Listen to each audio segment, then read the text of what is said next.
Place Overseas Education Consultant. Study in UK.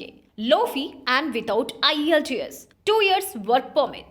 Admissions are open for September 2024. Mobile number 9989999003.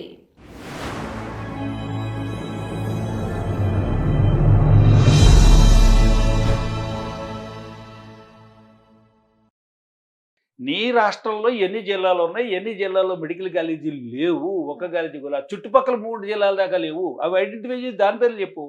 నువ్వు ఉన్న medical college already ఉన్న జిల్లా పేర్లే చెప్తున్నావు అని చెప్పి సమాధానం ఇచ్చారు కేంద్ర ఆర్థిక మంత్రి గారు. విన్నారు ఇదంతా కూడా. దుమ్ము పోసేస్తే ప్రజలందరికీ మనకి అన్యాయం చేసేస్తున్నారు అక్కడ. నీవు వెనుకబడిన జిల్లాలు ఏమిటి, నీ వ్యవసాయ ఆధారిత జిల్లాలు ఏమిటి, విద్యుత్ శక్తి ఏమిటి, నీకు విద్యుత్తుని ఎలా నిర్మాణం చేసుకుంటున్నావు, నీ గ్రిడ్ ఎలా చేస్తున్నావు? నువ్వేమో హెచ్చరేట్ పెట్టి పక్క రాష్ట్రానికి కొన్నావు.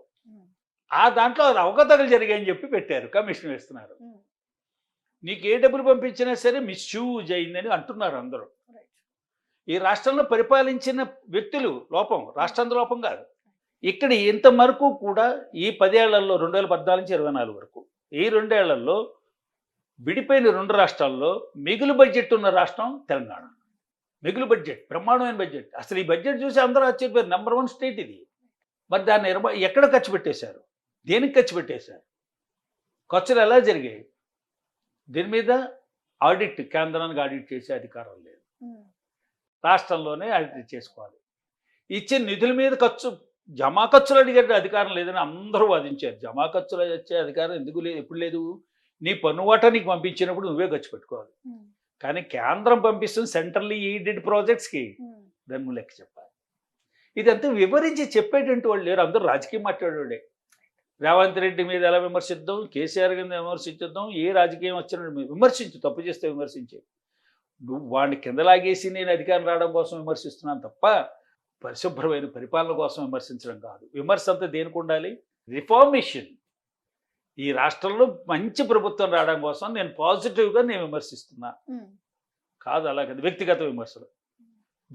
దోచుకున్నావు ఎన్నుకోవడం ఆయనకి ఎవడెక్కడ దాచాడో చెప్పడం వీళ్ళందరిది. నువ్వు నేరస్తులు అంటారు, ఎక్కడ నేరం చేసావో స్పష్టంగా చెప్పాలి. అక్కడ ఇంత దోచవు, నా దగ్గర సాక్ష్యాలు ఉన్నాయి. గ్రైనేట్ ఎక్స్పోర్ట్స్లో ఎవరు ఎంత తినేశారు, ఎంత గ్రైనేట్ తవ్వో, నీకు ఇచ్చిన కొండ ఎంత, నీకు ఇచ్చిన లీజుకి ఇచ్చినట్టు మైన్ ఎంత, నువ్వు ఎంత తవ్వావు, ఎంత ఇల్లు వచ్చింది, ఎంత ఇల్లు అక్రమంగా నువ్వు కాకినాడ పోర్ట్ నుంచి ఎక్స్పోర్ట్ చేసావు, దాని మీద సెంట్రల్ గవర్నమెంట్ రావాల్సిన పన్ను ఎంత నష్టపోయింది, దీని మీద లెక్కలు చెప్పరు, అసలు చెప్పరు. దాని మీద వివరంగా చెప్పరు. వివరంగా నువ్వు దాచుకున్నావు, నువ్వేం చేసావో నాకు తెలుసు, ఇదేంటి నువ్వేం చేసావో తెలుసు. మీ ఇద్దరు కొట్టుకుంటే ప్రజలందరినీ ప్రేక్షకుల్లా చూస్తూ మరి ఎవడు నేరం చేశాడరా, ఎవడెక్కడ నేరం చేశాడరా, ఎన్ని వేల కోట్లు వచ్చేసారా, ఎన్ని లక్షల కోట్లు వచ్చేసారా, ప్రభుత్వ ఖజానాకి జమ చేయించండిరా. ఈ విధంగా కేంద్రం ఇస్తున్న డబ్బులుకి జమా ఖర్చులు చెప్పకపోతే ఆడిట్ ఒప్పుకోదు. నీతి ఆయోగ్ అడుగుతుంది వెళ్ళి. నీతి ఆయోగ్ ఒక చట్టం చేయమంది అన్ని రాష్ట్రాలని, ల్యాండ్ టైటిలింగ్ యాక్ట్. దేశంలో ల్యాండ్ ఎంత, ఒక ఆయకట్ అంటే రెవెన్యూ జిల్లా, రెవెన్యూ గ్రామంలో, ఓ గ్రామంలో అది రెవెన్యూ విలేజ్ అంటారు దాన్ని, revenue mandal, revenue division, sub division, revenue district, మొత్తం గ్రామాల్లో భూములన్నీ, భూముల్లో ప్రభుత్వ భూములు ఎన్ని, ప్రైవేట్ భూములు ఎన్ని, దేవాదాయ ధర్మాదాయ శాఖ ఉన్నాయి, వక్ఫ్ బోర్డుకి ఎన్ని ఉన్నాయి, ఇరిగేషన్ డిపార్ట్మెంట్కి ఎంత ఉన్నాయి, డిఫెన్స్ కూడా ల్యాండ్స్ ఉన్నాయి చాలా చోట్ల, రక్షణ వ్యవస్థకి. మన హైదరాబాద్ డిఫెన్స్ ఏరియాలో అన్ని చోట్ల ఉన్నాయి. కాబట్టి దీనికి లెక్కలు కావాలి. ఏ సర్వే నెంబర్లు ఎంతంత భూములు ఉన్నాయి, ఎవరు క్లెయిమ్ చేయని భూములు ఏమున్నాయి, ఎవరు నాదంటం లేదు ఆ భూములు ఏమైనా ఉన్నాయో మనకు ఆచేద్దామని చూసి సర్వే కాదు. ప్రభుత్వాలు కొంత సర్వే చేస్తూ ఉంటాయి. ఇది ఎవ్వడు అడగలేదు, దీంట్లో 3000 ఎకరం ఉండిపోయిందో చోట అయితే మందే పట్టుకొచ్చాయి, మనం దానికి అబ్జర్వ్ చేద్దాం. అందుకోసం సర్వే చేయకూడదు. ఈ land titling act is a must. నీతి ఆయోగ్ అడిగింది, మోడీ అడగలా, నీతి ఆయోగ్ అడిగింది.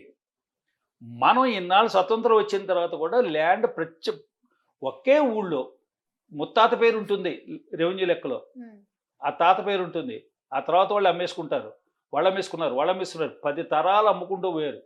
ల్యాండ్ రికార్డ్స్లో వీడి పేరు ఉండదు, 10 తర్వాత వాడి పేరు ఉంది, వీడికేమో పట్టా పాస్బుక్లు ఉంటాయి, దస్తావేజులు ఉంటాయి.